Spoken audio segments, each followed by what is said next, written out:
Hey everyone, this is the first of my new series of much shorter videos, which I'm just calling Level Analysis. For these videos, I'm going to look at various games, one level at a time, using the technique of cadence analysis that I developed in my book, Reverse Design Super Mario World. If you haven't seen the video about that style of analysis, I've linked it in the video description. You should either read the Super Mario World book, or watch the video before this, or else the terms in this video won't make much sense. This particular video is going to be on the Donkey Kong Country level, Mine Cart Carnage. I am going to do a quick refresher for some platform-specific terms for this video. D-distance means danger distance, or the amount of space between two platforms when jumping. Delta height means the change in height between the beginning and end of a jump.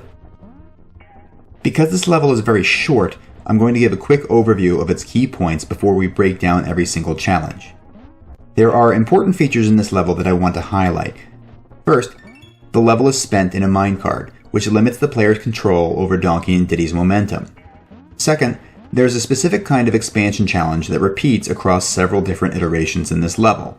Because the player can't really stop the cart, the designers can push the challenge of the level simply by placing a few jumps closer together. When this happens, the player has a lot less time to react.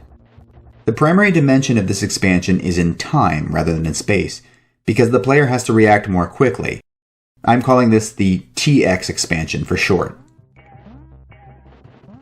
The third major feature of this level analysis is the shape of the cadence.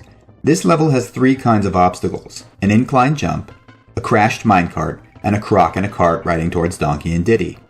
The important thing to notice is that the level bounces back and forth between those challenges really often, but only occasionally adds them together. This forms the trill cadence, which we'll look at later.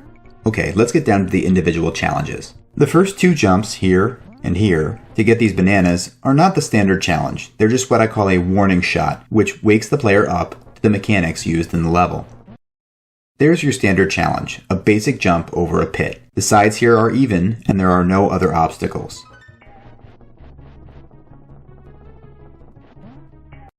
There's the first evolution, what I'll be calling the A evolution. It involves jumping upwards.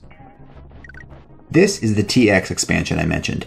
The D distance remains roughly the same as the standard challenge, but the jumps come more frequently.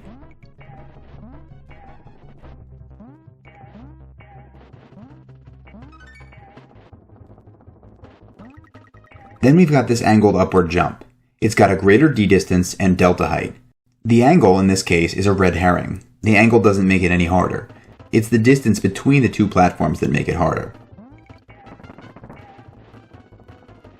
Here's our first B evolution, which is the crashed minecart that changes the shape of the jump between platforms. The large upward jumps come back next, but this time they're also iterated through a TX expansion.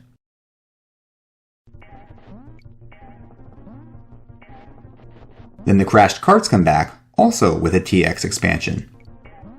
And then the last new element comes in, the croc in a cart. That's our C element. There's the first expansion of the C element, which is just a slight expansion in the croc's speed. This is the second C expansion, which, once again, is a TX expansion that puts two crocs in quick succession. Next we've got our first combo expansion, the A element plus the C element. Here we've got an upwards jump and a croc in a cart. Next, we've got a direct evolution of the crashed minecart challenge. Now it's on the other side of the tracks, making the jump a little bit more complicated.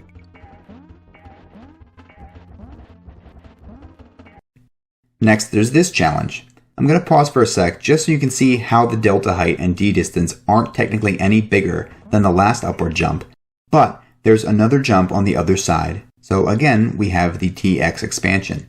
There's also an evolution built into this downward slope too. The player needs to make a very different and much quicker jump right after the first one. Then we've got another TX expansion of the crocs, accomplished by putting the player's cart on a downslope, which increases the cart's speed and results in less time. Then the A plus C challenges come back, with expansions in the number of jumps, and also an expansion by contraction in the size of the landing platform.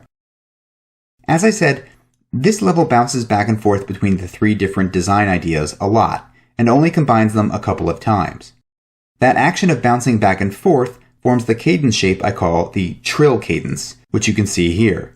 If you wanted to recreate the feel of this level in another game, your best bet would be to introduce 3 mechanics via evolutions, and then use the same style of expansion on each one. But you could do anything. Reusing a single expansion idea across a whole level is a pretty common technique. The key to using the trill cadence shape is only to expand the most recent idea once before jumping back to the other design ideas in the level. Otherwise, you're going to end up looking at a staircase cadence. I'm going to be doing a bunch of these shorter videos, looking at one level at a time. Some of these will be exclusive to Patreon backers, so if you'd like to see them all, consider supporting this channel there.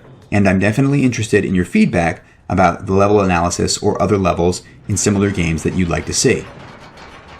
Thanks for watching.